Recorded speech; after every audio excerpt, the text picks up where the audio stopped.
They seated me behind a pillar at my own sister's wedding. Not near it, not beside it, behind it, like I was something to hide. Table 45, in the back corner of the most expensive ballroom in the city, where I couldn't see the altar and nobody could see me. My mother handed me the seating card with this tight smile and said, "It's cozy, sweetie." But what she really meant was, "You'll ruin the photos." Giselle, the bride, didn't even look at me. She just adjusted her veil, the one I'd spent 3 months hand-sewing, the one she told everyone was Vera Wang because admitting her fat sister made it would destroy her Instagram aesthetic, and walked away. So I sat there, alone, surrounded by empty chairs and the sound of everyone else laughing at tables that mattered. I pulled out my phone and pretended to text someone, anyone, just so I wouldn't look as pathetic as I felt. That's when he walked in. Tall, dark-haired, wearing a suit that probably cost more than my car. His eyes swept across the room like he was hunting for an escape route, and then they landed on me. On my empty table hidden behind marble in shame. He walked over, his footsteps confident and deliberate, and stopped right in front of me. "Do you mind if I hide here?" he asked, his voice low and smooth. "I've been cornered by every social climber in that room, and I'm about 3 fake compliments away from leaving." I blinked. Sure." He sat down, loosened his tie, and smiled at me like I was a real person. "Julian," he said, extending his hand. "Nina," I whispered back, and that's when I heard them, running, heels clicking frantically on marble. My sister and her groom came skidding around the pillar like the building was on fire. "Mr. Julian," the groom, Greg, practically screamed, his face bright red. "Sir, you're supposed to be at the head table with us, not back here with—" He looked at me, and I watched his face twist with panic and disgust. "Not with Nina. She's nobody. She doesn't matter." The words hit me like a slap, but before I could even process the humiliation, Julian's hand closed around mine on the table, warm, steady, anchoring me in place. "A nobody?" Julian repeated, his voice dropping into something cold and dangerous. His gray eyes locked onto Greg like a predator sizing up prey. "That's fascinating, Greg, because in the 2 minutes I've been sitting here, Nina's shown me more class than you've managed in the 3 years you've worked for me." Greg's face went from red to white in half a second. "Sir, I didn't mean... If Nina isn't important enough to sit at a decent table at your wedding," Julian continued, still holding my hand, his thumb brushing across my knuckles, "then maybe your position at my company isn't important enough to keep." The ballroom seemed to tilt. My mother appeared behind Giselle, her mouth opening and closing like a gasping fish. Julian turned to a passing waiter without breaking eye contact with Greg. "I bring 2 bottles of the 2005 Dom Perignon to table 45. Tell the kitchen we'll need their best menu, and inform the head table that if anyone interesting wants to join the real party, they know where to find us." He looked at me then, and something in his expression made my heart skip. "Congratulations, Nina. You just became the VIP section." And as I watched my sister's perfect wedding implode around us, as Greg stammered and my mother's face turned purple with rage, I realized something that made my blood sing. This wasn't just a wedding anymore. This was the beginning of the end for everyone who'd ever made me feel small, and I was going to enjoy every second of watching them fall. I need you to understand something about my family. They didn't just treat me badly, they erased me, like I was a ghost living in their perfect, picture-ready world. Growing up, Giselle was the pretty one. The one who got ballet lessons and beauty pageants and a bedroom that looked like it belonged in a magazine. I was the one who got hand-me-downs and a sewing machine for my 10th birthday because, as my mother said, "You're creative, Nina. You don't need expensive things." What she meant was, "You're not worth investing in." So I learned to create. I taught myself to design, to sketch, to turn fabric into art, and I got good, really good. Good enough that when Giselle got engaged to Greg, she came to my apartment with tears in her eyes and begged me to design her wedding dress. "Please, Nina," she'd said, holding my hands like we were actually sisters. "You're so talented. I can't afford a real designer, and I trust you." I'd stayed up for 3 months. 93 days of measuring and cutting and hand-stitching beadwork so delicate it made my fingers bleed. I'd poured everything into that dress, every ounce of love I'd ever wanted from her, sewn into silk and lace. When I finally showed it to her, she'd cried. Actually cried. "It's perfect," she'd whispered. "You're amazing." For one moment, I thought maybe things would be different between us. Maybe she'd finally see me. But 2 weeks later, I saw her Instagram post, a photo of her in my dress, spinning in front of a mirror, with a caption that made my stomach drop. "Feeling like a princess in my custom Vera Wang, dreams do come true." When I called her, she'd laughed. Actually laughed. "Oh, come on, Nina. Nobody's going to believe my weird sister made this. I need people to take me seriously."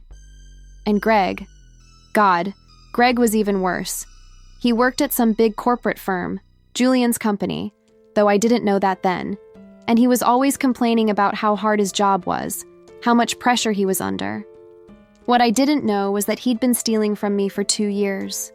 Every time I showed him a design sketch, every time I talked about a concept I was working on, he'd photograph it with his phone and present it to his boss as his own idea. Innovative branding concepts. Fresh visual strategies. All mine. All his promotions built on my back while I worked retail at a craft store to pay rent. He'd even asked me once, real casual over Sunday dinner, "Hey Nina, what do you think about color psychology and marketing?" And I'd told him. Explained my whole theory about emotional resonance and brand identity.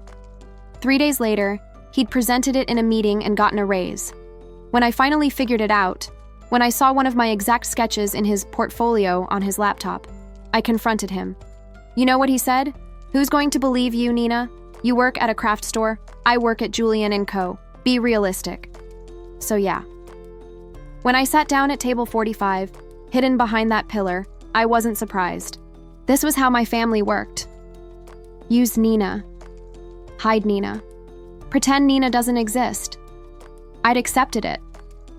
I'd made peace with being invisible. But then Julian sat down next to me and called me a human being.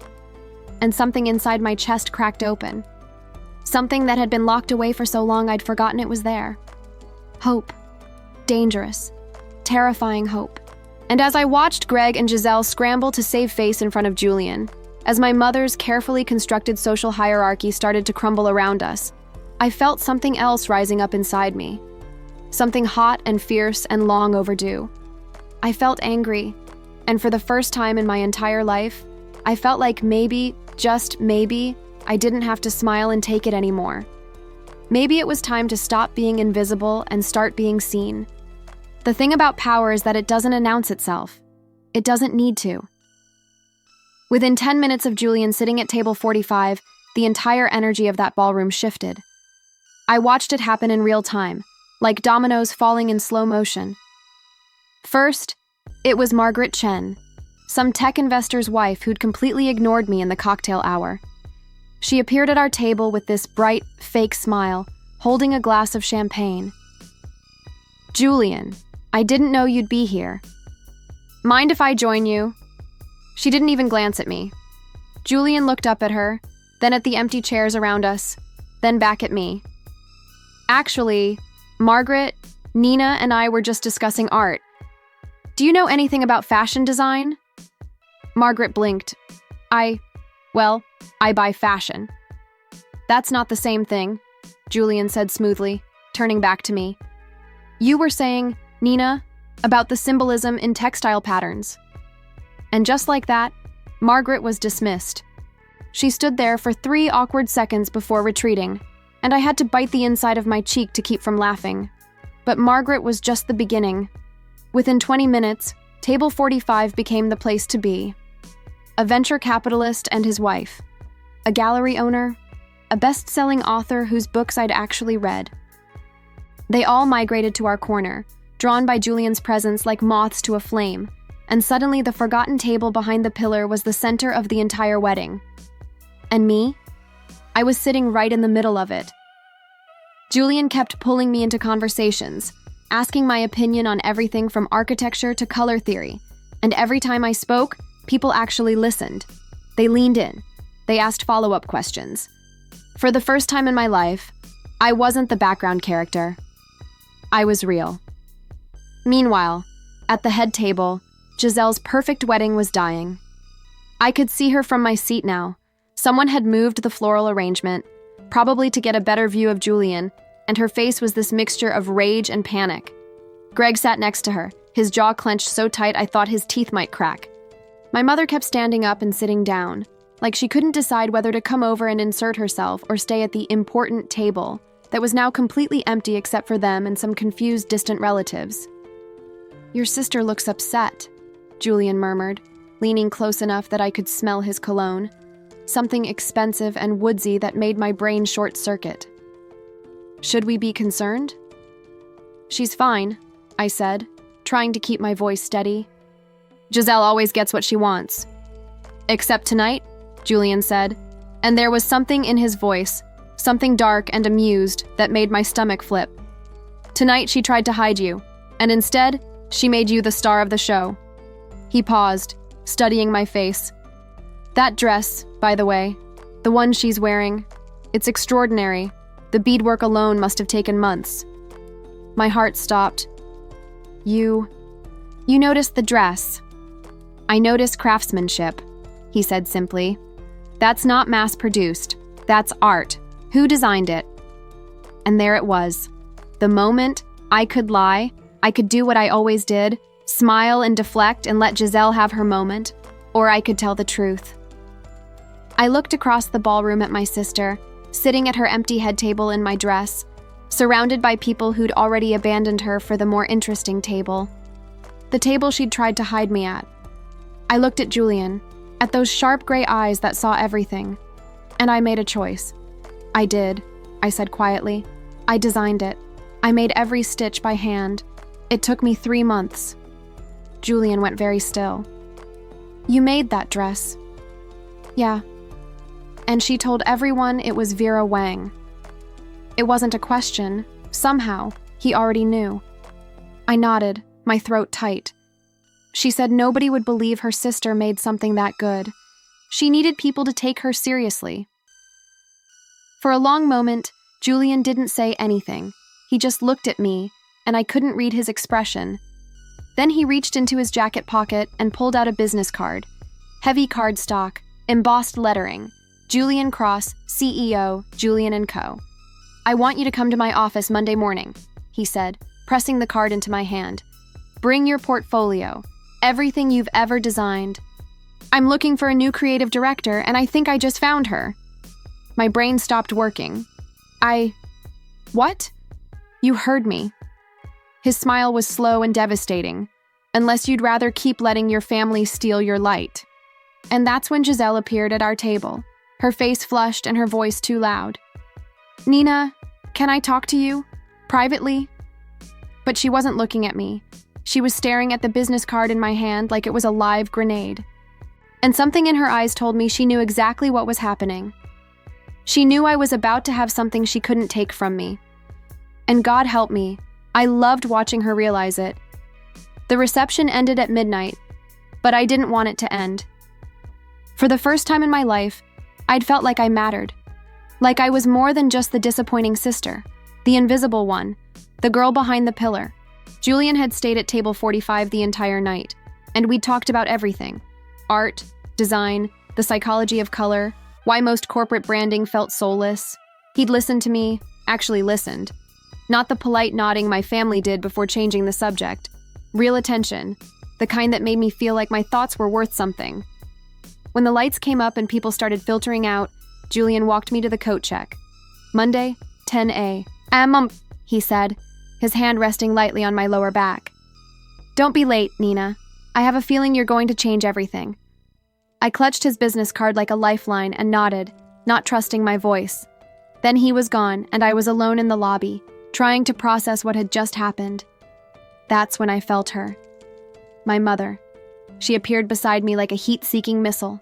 Her face transformed into this grotesque mask of sweetness. "Nina. Sweetheart." She threw her arms around me, and I went rigid. She hadn't hugged me in 5 years. "I'm so proud of you. making friends with Julian Cross. Do you know how important he is? How much influence he has? She pulled back, gripping my shoulders, her nails digging in through my jacket. This is a game changer for our family, for Greg's career.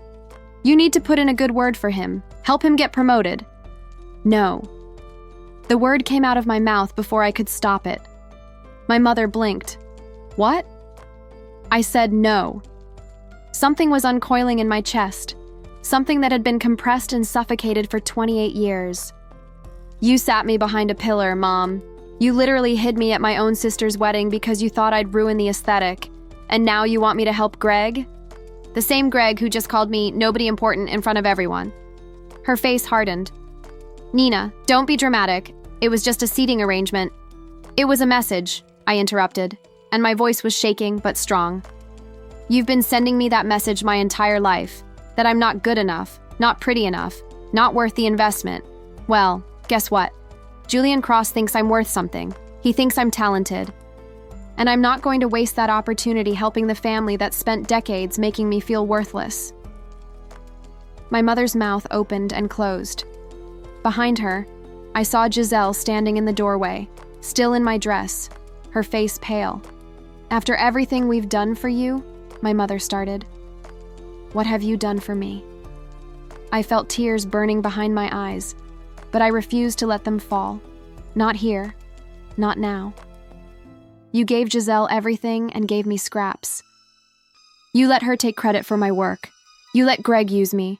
And tonight, you tried to make me invisible. But I'm done being invisible, Mom. I'm done being your convenient little servant. I stepped back, out of her grip. I'm going to that meeting Monday, and whatever happens, it's mine. Not yours, not Giselle's, not Greg's, mine. I walked away before she could respond, my heels clicking on that same marble floor. But this time the sound felt different, stronger, like I was walking towards something instead of away from it. I didn't look back. I couldn't, because if I did, I might lose my nerve, might fall back into the pattern of apologizing and shrinking and making myself small to keep the peace. But as I pushed through the doors into the cool night air, I heard Giselle call out behind me. Nina, wait! I stopped, turned. She was standing in the doorway, backlit by the golden light of the ballroom, looking like a princess in my handmade dress. You can't do this, she said, and her voice cracked. You can't just... Greg needs this job. We need this. If you make Julian think badly of him, I don't have to make Julian think anything, I said quietly. Greg did that himself when he called me nobody. He didn't mean it like that. Yes, he did. I looked at my sister, really looked at her, and saw something I'd never let myself see before. She wasn't powerful. She wasn't perfect. She was scared. Scared that without Greg's job, without the money and the status and the carefully constructed image, she'd be nothing, just like she'd always made me feel. Enjoy the rest of your wedding, Giselle, I said. Well, I hope it was everything you dreamed of. And I walked away, leaving her standing there in the dress I'd made her, in the life I'd helped her build. But this time, I wasn't coming back to fix things. This time, I was walking toward my own life. And God, it felt terrifying, but it also felt like freedom. Sunday night. I should have been preparing for the biggest meeting of my life. Instead, I was lying in bed staring at the ceiling, my laptop open beside me, cycling through every design in my digital portfolio for the 100th time. The sketches I'd done at 2 a.m., when inspiration hit, the mood boards I'd obsessed over, the technical drawings that showed every seam, every stitch, every detail. This was it. This was my shot. Tomorrow morning, I'd walk into Julian Cross's office and show him what I could really do. No more hiding. No more letting other people take credit. Just me and my work. I finally fell asleep around 1 a.m., my phone charging on the nightstand, my portfolio folder glowing on the laptop screen. I dreamed about boardrooms and design studios and a life where my name actually meant something. I didn't hear them come in. I'd given my mother an emergency key years ago, back when I still believed family meant something, back when I thought they might actually need to check on me if something went wrong. I never imagined they'd use it to rob me. It was the sound of my apartment door closing that woke me up. A soft click, followed by whispers. My eyes snapped open, my heart immediately hammering. The clock read 3:47 a.m. Someone was in my apartment. I grabbed my phone, my thumb hovering over 911, and crept to my bedroom door, pressed my ear against it. Has to be here somewhere. Check the desk. Greg's voice, low and urgent. I'm looking. God, she's so disorganized. Giselle. They were in my apartment, in the middle of the night, going through my things. I eased the door open just a crack and watched through the gap. Greg was at my laptop, the screen illuminating his face in cold blue light. His fingers moved across the keyboard, clicking and dragging, and then I saw it. My portfolio folder. He was deleting files, one by one, years of work disappearing into the recycle bin. Got it, he muttered. What about the physical stuff? Giselle was tearing through my desk drawers, pulling out notebooks and sketch pads. She found my design journal, the leather-bound one I'd been keeping since college, filled with every concept I'd ever had, and held it up like a trophy. This is it. This is all her original work. Perfect. Greg ejected a USB drive from my laptop, my backup drive, the one with everything, and pocketed it. We present these to Julian first thing tomorrow morning. I'll say they're mine, that Nina's been copying my style for years. By the time she shows up for her little meeting, she'll look like a fraud. My blood turned to ice. They weren't just stealing from me. They were trying to destroy me, completely. I watched Giselle stuff my journal into her purse, watched Greg empty the recycle bin, erasing any trace of my portfolio from my computer. They were meticulous, thorough. They'd clearly planned this. What if she has other copies? Giselle whispered. She won't, Greg said confidently. I've watched her work. She keeps everything in one place. Too trusting, too stupid. He closed my laptop with a soft snap. By tomorrow afternoon, Nina will be a joke, and I'll be Julian's new creative genius, maybe even get promoted to partner. They left the same way they came in, quiet, efficient. The door clicked shut, and I stood there in my dark bedroom, my phone still clutched in my hand, my entire body shaking. They'd taken everything, my work, my proof, my future. For about 30 seconds, I felt that old familiar feeling wash over me. Defeat, resignation, the certainty that I'd never win, that they'd always be one step ahead, that maybe I should just give up and accept that this was my role in life, to be used and discarded and forgotten. But then something else rose up inside me, something hot and sharp and absolutely furious. They thought I was stupid. They thought I kept all my eggs in one basket. They thought I was the same doormat Nina who'd let them walk all over her for 28 years. They were wrong. I walked to my closet and pulled down a box from the top shelf. Inside was a second leather journal, identical to the first, filled with copies of every design. And tucked beneath it was a small external hard drive I'd bought 6 months ago when Greg first started acting suspicious around my work. Every file, every sketch, every concept, backed up and hidden. I'd learned a long time ago that you can't trust anyone to protect your work. You have to protect it yourself. I sat on my bed, opened the backup journal, and looked at the pages. Really looked at them. And I noticed something I'd forgotten. Something I'd done instinctively, without even thinking about it, because it had become second nature over the years. At the bottom corner of every single sketch, in pale gray ink that was almost invisible unless you were looking for it, I'd signed my name, small, subtle. But there, I picked up my phone and set an alarm for 6 a.m. I had a plan. And tomorrow morning, Greg and Giselle were going to learn a very important lesson. You can steal someone's work, but you can't steal their talent. And you definitely can't fake it when you're standing in front of someone who actually knows what they're looking at. I arrived at Julian & Co. at 9:30, 30 minutes early, my backup portfolio in a leather messenger bag and my backup journal tucked under my arm. The building was downtown, all glass and steel and the kind of understated elegance that screamed old money. The lobby had marble floors and a fountain and a receptionist who looked like she'd stepped out of a fashion magazine. I gave her my name, and she smiled, actually smiled, and said, "Mr. Cross is expecting you. Please have a seat." I sat in one of those sleek modern chairs that looked uncomfortable but wasn't, and I tried to calm my racing heart. This was it. My shot. I ran through my presentation in my head, the talking points I'd practiced in the mirror at 6 a.m., the way I'd explain my design philosophy without sounding pretentious. I could do this. I was ready. Then the elevator doors opened, and my mother stepped out, followed by Giselle, followed by Greg, carrying my stolen journal under his arm like it was his. My stomach dropped through the floor. Nina. My mother's voice was too loud, too bright. What a coincidence. We're here to support Greg. He has a very important presentation this morning. Greg wouldn't look at me. His jaw was clenched, his eyes fixed on something over my shoulder. But Giselle looked right at me, and her smile was poison. Good luck with your meeting, she said sweetly. I hope Julian likes your work? The receptionist stood up. Mr. Caldwell? Mr. Cross is ready for you now. Greg straightened his tie and walked toward the elevator, my journal still tucked under his arm. My mother and Giselle followed like an entourage, and then my mother turned back, her voice dripping with false sympathy.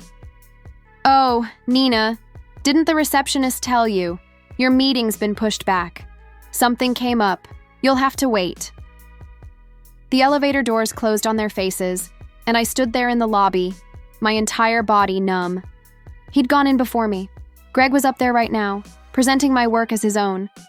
I looked at the receptionist. Can I go up? She checked her computer, her brow furrowing. I'm sorry, Miss Chen. Mr. Cross is in a meeting. He asked not to be disturbed. But that's my meeting. My voice cracked. Please, I need to get up there. She looked uncomfortable. I really can't. It's fine. The voice came from behind me, smooth and authoritative. I turned, and there was a woman in her 40s, wearing a gray suit and carrying a tablet. I'm Rebecca, Mr. Cross's assistant. I'll take Miss Chen up. She gestured toward the elevator, and I followed her, my legs shaking. Did you know Greg was coming in before me? I asked as the elevator climbed. Rebecca's expression didn't change. Mr. Caldwell requested an emergency meeting this morning. Said he had urgent information Mr. Cross needed to see before his 10 o'clock.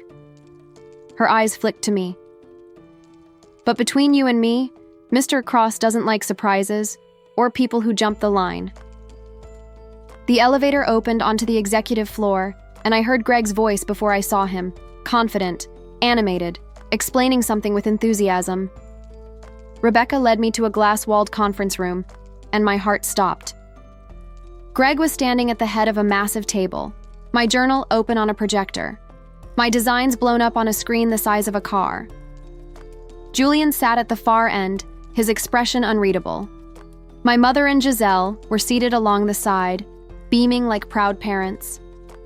As you can see, Mr. Cross, Greg was saying, gesturing at the screen, this collection demonstrates my range, fashion-forward but commercially viable. I've been developing this aesthetic for years. That's a lie. The words left my mouth before Rebecca could even open the door. Everyone turned. Greg's face went white. Giselle half stood from her chair. My mother's mouth fell open. But Julian. Julian leaned back in his chair, his fingers steepled under his chin, and the corner of his mouth twitched up. Just slightly. Nina, he said. You're early. She's not supposed to be here yet, Greg stammered. And this is a private meeting. Is it? Julian's eyes never left mine. Because Miss Chen was scheduled for 10 a.m., and it's 9:47, which means she's actually 13 minutes early for her appointment. You, on the other hand, weren't scheduled at all. He stood up, buttoning his jacket. So let's start over. Nina, please, come in. I walked into that conference room on legs that felt like water, but I kept my head up. I set my bag on the table, met Greg's panicked eyes, and said the words I'd been holding in my throat since 3:47 this morning. That journal, those designs, they're not his. He stole them from my apartment last night. Giselle shot to her feet. That's insane. Nina, you're being paranoid. Am I? I turned to Julian. Ask him to explain the design on page 12, the one with the asymmetrical neckline and the layered sleeve detail. Ask him to tell you the inspiration behind it. Greg's face went from white to red. I don't need to explain my own work to humor me, Julian said, and his voice was steel wrapped in silk. Explain it, Greg. The silence was deafening. Greg opened his mouth, closed it, looked at the projected image like he was seeing it for the first time. It's about synergy, he finally said. The asymmetry represents, the dynamic nature of modern femininity, and the sleeves symbolize corporate flexibility. I actually laughed. I couldn't help it. The sound burst out of me, sharp and bitter. Julian raised an eyebrow. Corporate flexibility? That design, I said quietly, is based on a photograph I took of my grandmother's hands. She was a seamstress in Hong Kong. The sleeve detail mimics the way fabric falls when it's being measured. It's a tribute to her, to the women who taught me that clothing isn't just fashion, it's legacy. I looked at Greg. But sure, corporate flexibility works too. The conference room felt like it was holding its breath. Greg's face had gone from red to a sickly gray, and sweat was actually beading on his forehead. Giselle was gripping the edge of the table so hard her knuckles had turned white. My mother looked like she wanted to disappear into the floor. But Julian was watching me with those sharp gray eyes, and I could see the wheels turning. He walked slowly to the projection screen, studying my design, the one Greg claimed was his. That's a compelling story, Nina, he said carefully. But stories are easy to tell. Greg has a journal full of your supposed work. He has documentation. What do you have? And there it was. The moment. My hands were shaking as I opened my messenger bag and pulled out my backup journal. I have this. Greg's eyes went wide. How did I have a second journal?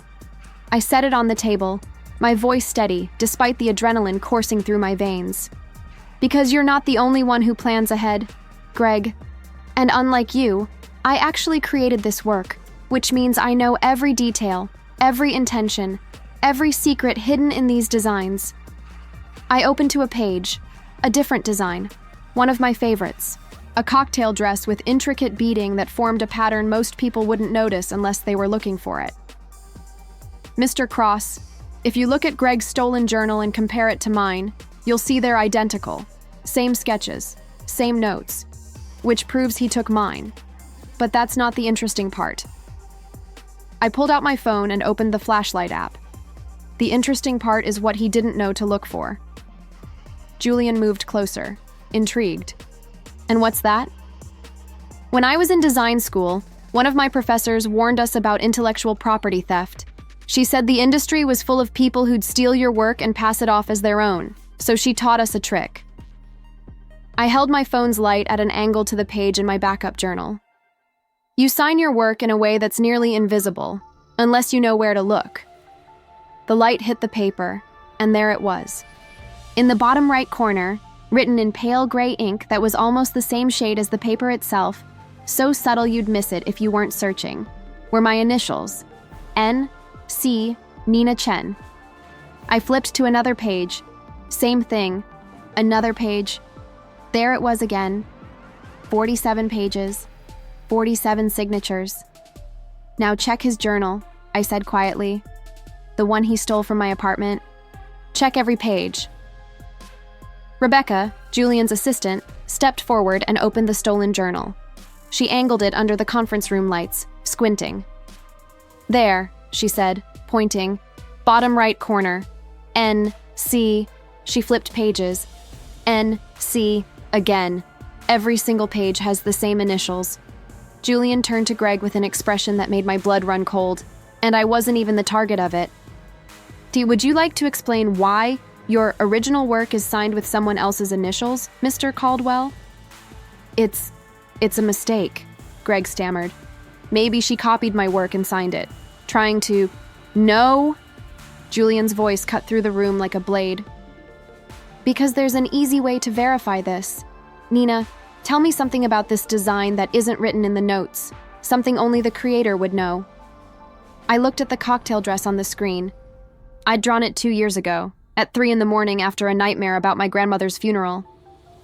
The beating pattern, I said softly. If you look closely, it's not random. It spells out a phrase in Chinese characters. Strength in silence. It was something my grandmother used to say to me when I was little, when the other kids made fun of my designs or called them weird. She told me that real strength doesn't announce itself. It just exists. I met Julian's eyes. That dress was personal. It was never meant to be produced or sold. It was therapy, a way to process grief. And Greg wouldn't know that because I never told him. I just showed him the sketch once, and he photographed it when he thought I wasn't looking. The silence that followed was crushing. Giselle stood abruptly, her chair scraping against the floor. This is ridiculous. Nina's clearly jealous of Greg's success. Sit down. Julian didn't raise his voice, but Giselle sat like she'd been slapped. He turned to Rebecca. Pull up Greg's employee file. I want to see every project he's claimed credit for in the last 3 years. Mr. Cross, this is unnecessary. Greg started, but Julian held up a hand. You called my designer nobody important at your own wedding, Julian said, his voice dangerously soft. You tried to humiliate her. And when that backfired, when I offered her an opportunity, you broke into her apartment in the middle of the night and stole her life's work to present as your own. He stepped closer to Greg, and I watched a man who'd seemed so confident, so untouchable, shrink back like a child. Did you really think I wouldn't verify? That I'd just take your word for it? I built $1 billion company by recognizing talent, Greg. Real talent. Not the kind that steals and plagiarizes and hides behind other people's ideas. Julian picked up the stolen journal. I've suspected for months that your work wasn't yours. The quality was inconsistent. The concepts were brilliant. But your execution in meetings was always lacking. You could present ideas, but you couldn't explain them, couldn't defend them, couldn't evolve them. He dropped the journal on the table with a heavy thud. Now I know why. My mother stood up, her voice shaking. Mr. Cross, surely we can work something out. Greg made a mistake, but he's family. He's a thief, Julian said flatly. And he's fired. Greg's face crumbled. You can't. I have a mortgage, a wife, responsibilities. You should have thought about that before you committed fraud. Julian turned to me, and his expression softened. Nina, I apologize for putting you through this. If you'd prefer to leave and never come back, I'd understand completely. But I wasn't leaving. Not now. Not when I'd finally found someone who saw me for what I really was. I'd still like to discuss the creative director position, I said, and my voice only shook a little. If the offer's still on the table, Julian smiled. Actually smiled. Miss Chen, the offer was never in question. Rebecca, please escort the Caldwell party out of the building and notify security that they're not to be allowed back on the premises. And as I watched my family, Greg white-faced and trembling, Giselle crying angry tears, my mother's mouth opening and closing in silent outrage, being walked toward the elevator by security, I felt something I'd never felt before. Power. Not the cruel kind they'd wielded over me. The real kind. The kind that comes from standing up and refusing to be erased. The elevator doors closed on their faces, and I was still standing, still breathing, still here, and this time, I wasn't going anywhere. The conference room felt different after they left, bigger somehow, like the air itself had more room to breathe. Julian gestured to a chair at the head of the table, the seat Greg had been occupying just minutes before. Please, sit. I think we've earned a conversation that doesn't involve family drama.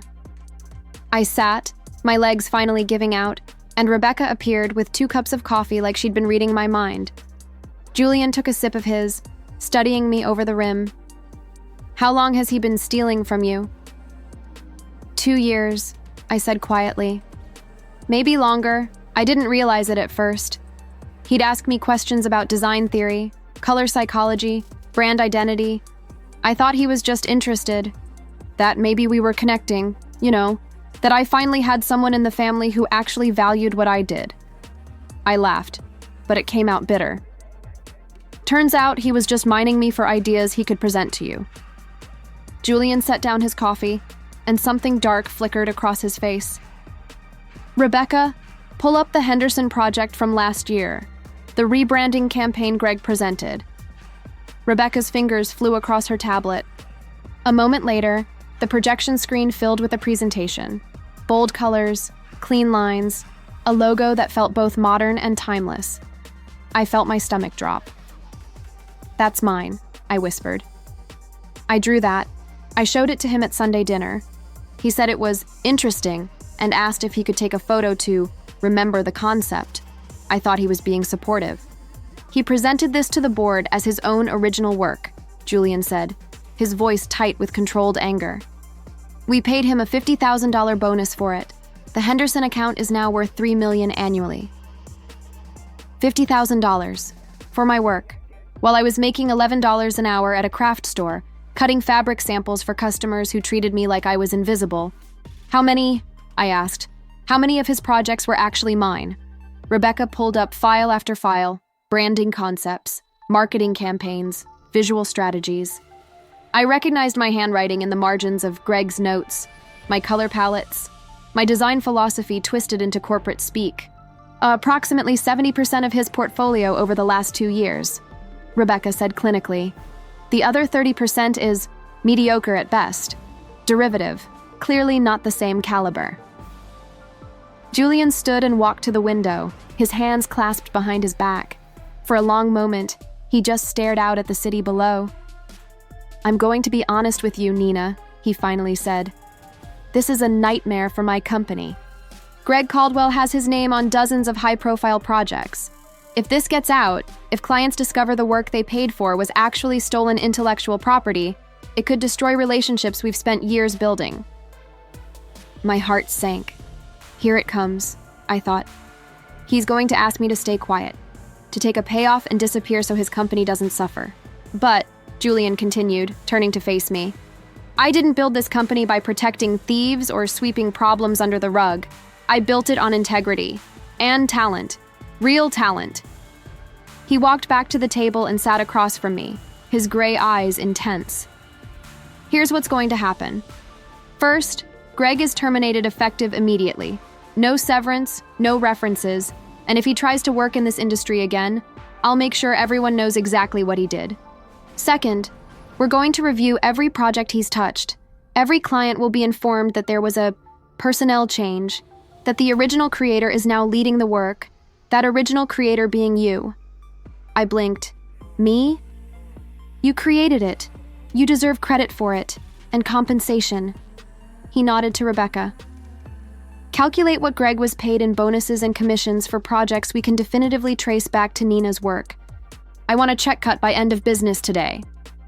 "Mr. Cross, that's over $200,000, Rebecca said carefully. "Then she's owed over $200,000, Julian replied without hesitation. "Plus interest for the time value of money. Make it $250. I couldn't breathe. $250,000. More money than I'd made in 5 years combined. "I can't. That's too much." "It's what you're owed," Julian said firmly. "Greg stole from you, he stole from my company, and I won't let that stand." He leaned forward, his elbows on the table. "But there's more. Your sister, the dress she wore at her wedding, the one she claimed was Vera Wang." "What about it?" I asked, my voice small. "Vera Wang is a client of mine. Personal friend, actually. I had lunch with her last week, showed her the wedding photos because I was so impressed by the craftsmanship. She'd never seen the dress before, never designed it, never even heard of your sister." He pulled out his phone, scrolled, and showed me a text chain. Screenshots of my design from Giselle's Instagram next to a message from Vera Wang herself. "Who made this? This is stunning work. If someone's claiming I designed this, I need to know. Brand protection. Vera is filing a cease and desist against Giselle for brand misrepresentation." Julian said. She's also considering a lawsuit for defamation, claiming that passing off another designer's work as hers damages the Vera Wang brand's reputation for originality. I felt dizzy. Giselle could lose everything. Giselle lied and stole credit for your work to elevate her social status, Julian replied, his voice hard. Actions have consequences. She made her choice. Rebecca cleared her throat. There's also the matter of Mr. Caldwell's non-compete clause. He signed an agreement prohibiting him from working in brand strategy or creative consulting for any competing firm for 3 years. Given his termination for cause, that clause is absolutely enforceable. 3 years. Greg couldn't work in his field for 3 years, the field he'd built his entire career in. My career, stolen and repackaged, was now off limits to him.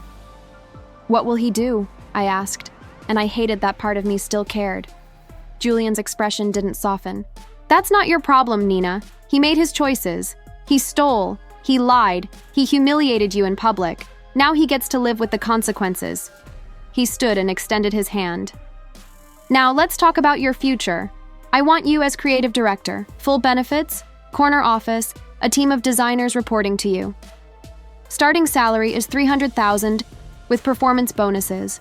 I need someone who actually creates the work they claim to create. Someone with integrity, someone real. I took his hand, and it felt like grabbing a lifeline. When do I start? How about now? Julian smiled, and it transformed his entire face.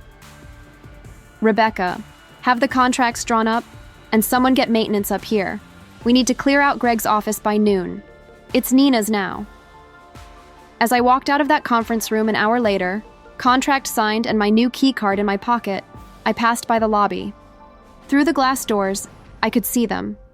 Greg sitting on the curb, his head in his hands, Giselle pacing back and forth, her phone pressed to her ear, probably calling lawyers she couldn't afford. My mother standing perfectly still, staring at nothing, her carefully constructed world crumbling around her. They'd tried to bury me, hide me behind a pillar, erase me from photos and family dinners and the story of their lives. They'd stolen from me, used me, and expected me to smile and say thank you. But you can only push someone down for so long before they stop getting back up the way you expect. Before they rise up different, stronger, dangerous. I pressed my new key card against the elevator sensor. The doors opened, and I stepped inside. As they closed, I caught one last glimpse of my family outside, lost and ruined and facing a future they'd built on lies. The elevator rose, carrying me toward my new office, my new life, my new beginning, and I didn't look back. The corner office was ridiculous. Floor-to-ceiling windows overlooking the city, a desk made of some dark wood that probably cost more than my car, and enough space that I could actually pace while I thought, something I'd never been able to do in my cramped apartment. Rebecca had brought up a box of Greg's things that morning. Family photos, a coffee mug that said, "World's Best Creative," some motivational posters about synergy and thinking outside the box. All of it felt hollow now, performative. I'd thrown it all away and filled the space with my own sketches. My fabric samples, my grandmother's old sewing scissors mounted in a shadow box on the wall. This was mine now, really mine, and nobody could take it from me. The first month was a blur. I met with every client Greg had worked with, reintroduced myself as the actual creative force behind their projects, and surprisingly, shockingly, they were thrilled. Turns out when you can actually explain your work, when you can iterate and evolve ideas in real time instead of fumbling through corporate buzzwords, people notice, they respect it. The Henderson account asked for an expansion. 2 new clients signed on after seeing my portfolio. Julian started bringing me into executive meetings, asking my opinion on company direction, and I realized something I'd never experienced before. What it felt like to be valued, not tolerated, not used, valued. But the best part, the part that made me smile every time I thought about it, was watching my family's world collapse in real time through social media. I know it sounds petty, maybe it is, but after 28 years of being invisible, there was something deeply satisfying about finally being seen while they faded into the background. Giselle's Instagram went dark after Vera Wang's lawyers sent the cease and desist. All those perfectly curated photos of her in My Vera Wang Original disappeared overnight. replaced by a vague post about taking time for self-care and reflection. Translation: she was hiding. The influencer sponsorships dried up. The invitations to fashion events stopped coming. Turns out when you're exposed as a liar, brands don't want to associate with you. Who knew? Greg started driving for Uber. I know because one of my new colleagues saw him and took a screenshot. "Isn't this your brother-in-law?" she'd asked, showing me the photo of Greg in a Honda Civic, his face exhausted and hollow. I'd looked at it for a long time, tried to feel something. Sympathy, maybe, guilt. But all I felt was nothing. He'd stolen years of my life. He'd called me nobody important. Now he was driving drunk college kids home at 2 a.m. for tips. Karma isn't always poetic, but sometimes it's perfectly balanced. My mother tried to call me exactly once. 3 months after that meeting, I was in my office, reviewing designs for a new campaign, when my phone buzzed. Mom, on the caller ID. I stared at it for a long moment, my thumb hovering over the green button. Part of me, the old Nina, the one who'd been trained to always answer, always help, always forgive, wanted to pick up. But the new Nina, the one sitting in a corner office with her name on the door, she knew better. I let it go to voicemail. Later, I listened to the message. Her voice was small, shaky. Nothing like the commanding tone she'd used my whole life. "Nina, sweetheart, it's Mom. We need to talk. Giselle is going through a difficult time, and Greg lost his job. Well, you know that, and we're having some financial troubles. The house payment is due, and I thought maybe you could help? Just a loan. Family helps family, right? Call me back, please." Family helps family. I played the message 3 times, just to make sure I'd heard it right. After everything, after hiding me behind a pillar, after watching Greg steal from me, after years of treating me like I was worth less than nothing, now she wanted help. I deleted the message and blocked her number. 6 months after that morning in the conference room, Julian took me to dinner at the kind of restaurant where they don't list prices on the menu. We'd just closed the biggest deal in company history, a full rebrand for a tech giant that would be worth tens of millions over the next 5 years. My ideas, my designs, my name in the credits. "Dear, you've exceeded every expectation I had," Julian said, raising his wine glass.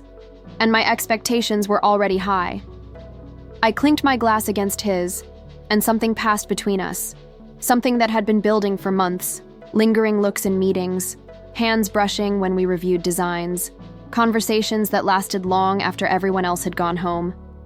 "Can I ask you something?" I said, the wine making me brave. "That first night at the wedding. When you sat at table 45, did you know? Did you know what they'd done to me?" Julian was quiet for a moment, his finger tracing the rim of his glass. "I knew something was wrong. I saw you walk in. You looked beautiful, confident.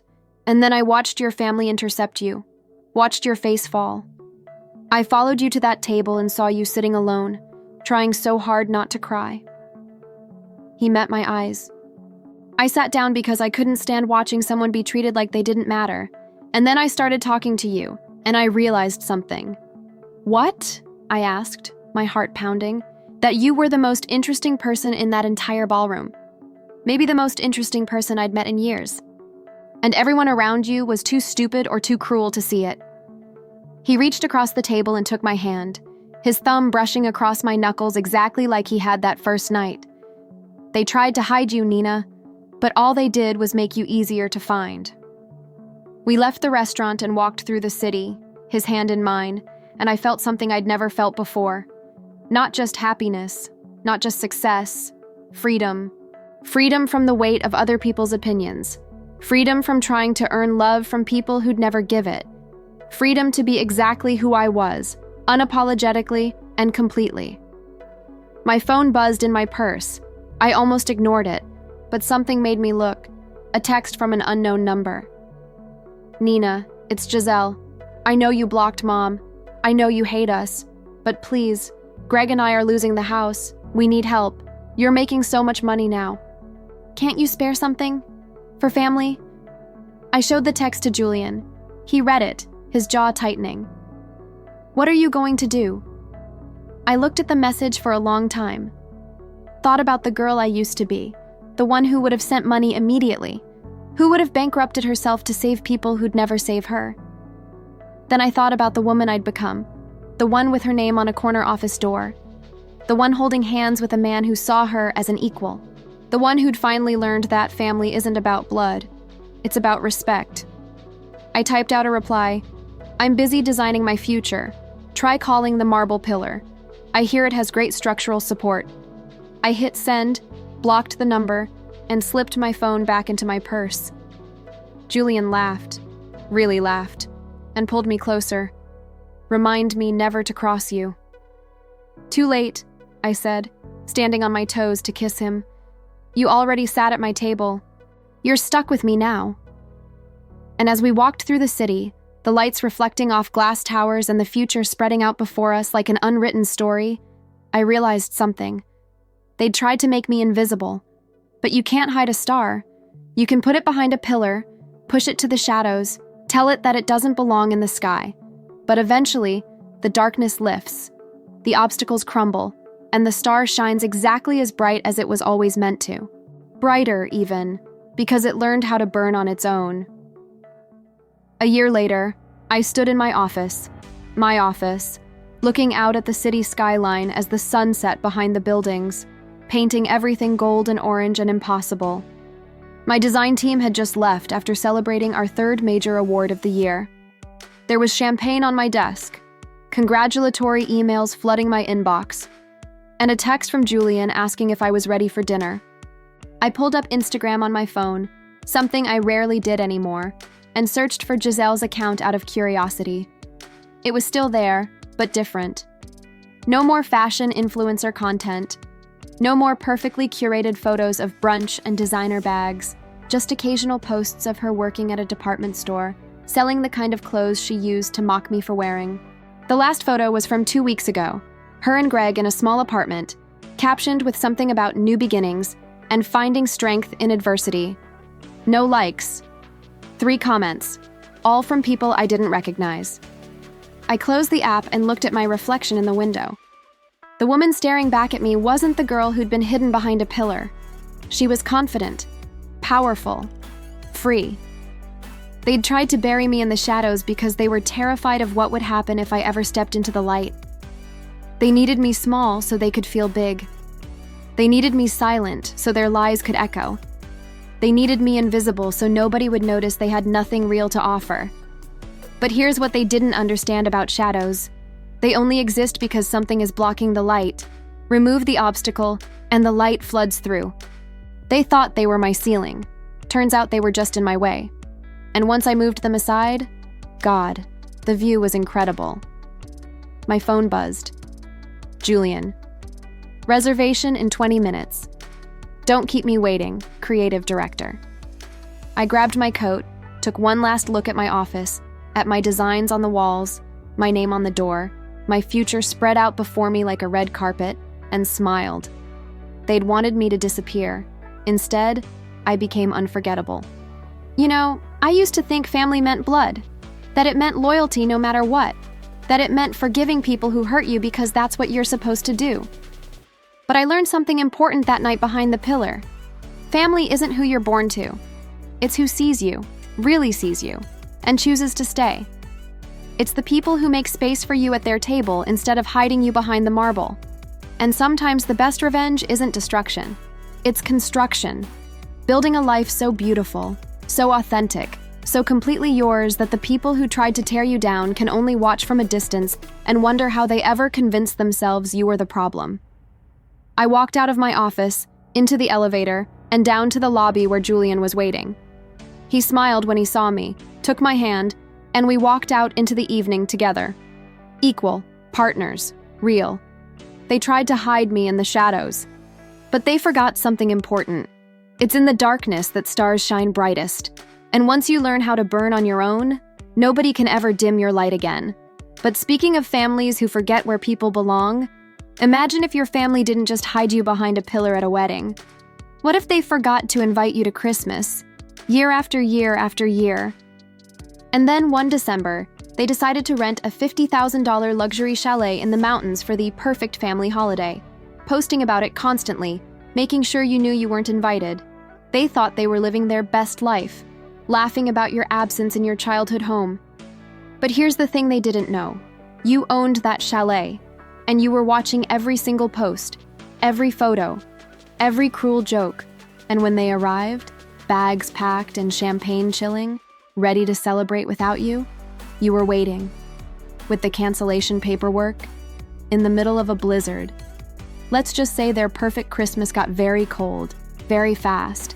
Want to see how this one played out? The story of the most satisfying holiday revenge in history? Trust me, you won't want to miss this.